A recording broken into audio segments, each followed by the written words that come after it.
Hey everyone, in my previous video I talked about how a net run rate is calculated in normal games as well as rain affected games. So in this video I'll be talking about the Duckworth-Lewis or the Duckworth-Lewis-Stern method in cricket, which is used to calculate a revised target in rain affected matches. So let's get started. So let's understand the history of this method first. In 1997, two British statisticians, Frank Duckworth and Tony Lewis, founded this method and introduced it to ICC, and ICC adopted it in 1999. In 2014, Stephen Stern, an Australian statistician, made changes to this method as T20 game was evolving and high scoring games were observed, and since 2014 it was known as the Duckworth-Lewis-Stern or the DLS method, and earlier it was only called as the DL method. It is calculated using this chart, and in this chart you can see number of wickets that are being left for the batting team and the number of overs that are left. This method uses wickets as well as overs and considers these two things as resources which a batting team uses in order to achieve the target. So let's understand this method with a simple example. So let's assume Team A has scored 200 runs in their allotted 20 overs, and while chasing, Team B stands at 136 for the loss of 4 wickets in 14 overs.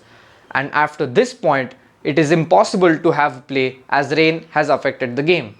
Now if we go by earlier methods, the target would simply be reduced by the required run rate, which was the average rate for the innings, that is 10.05, and the target would be 141 runs for the chasing team, and they would have lost by 5 runs.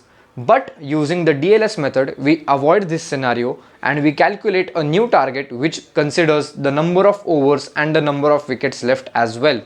Now using the chart that I showed earlier, we see that the number of overs left is 6 and the number of wickets lost is 4, which indicates a total of 33.2% resources of the batting team still left to be utilized, which means 66.8% resources have already been used by the batting team, and hence we reduce the new target by 200 divided by 66.8, which gives us a target of 134.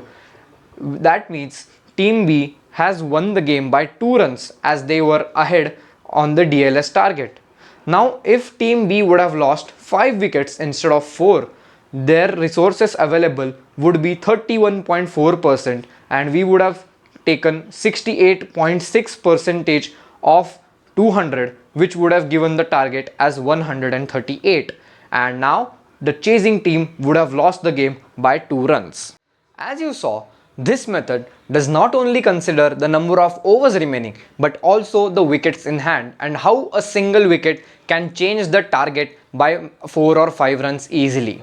And that is the reason why captains prefer chasing in matches where rain has been forecasted. Let us now understand another example of DLS method where rain has affected mid innings of the first innings and how the number of overs affect the first innings and how a target is changed for the second innings. So let's assume that Team A has scored 100 runs for the loss of 6 wickets in 12 overs out of their 20. Now the rain has affected the game in such a way that only 16 overs per innings is possible, and now they are left to play only 4. After 16 overs, Team A finishes at 135 for the loss of 8 wickets, and now the team which is batting second will have a revised target, which would be calculated using this formula where S is the final score of the team batting first, which in this case is 135. R1 is resources of Team 2 at the start of their innings, which in this case would be 16 overs and 10 wickets, which according to the chart that I showed earlier mean that they have 84.1% resources with them. And R2 is the resources utilized by team batting first. Now R2 is calculated as the resources lost between the overs that were lost due to rain. In this case, Team A had 8 overs and 4 wickets before the rain break, and after the rain break they had 4 overs and 4 wickets, which come down to 35.2 minus 21.2, which give us 14% of lost resources, which means 86% were utilized. Now the final formula would be 135 into 84.1 divided by 86 plus 1, which would mean the target would not be 136 but it would be 133. As we calculated the target to be 133, in real life that is not the case. As I mentioned earlier, from 2014, a new method, that is the Duckworth-Lewis turn method, is being used, and that takes into account the higher scoring rates of batting teams, and if we had used that, the target would be a bit higher.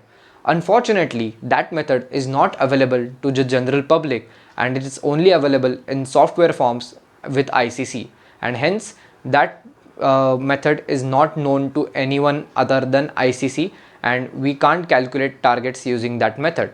But the basic idea remains the same, to use the number of wickets and the number of overs left as resource to calculate a new target. Hope you liked the video, and if you haven't seen the net run rate video, it's over here and do check it out.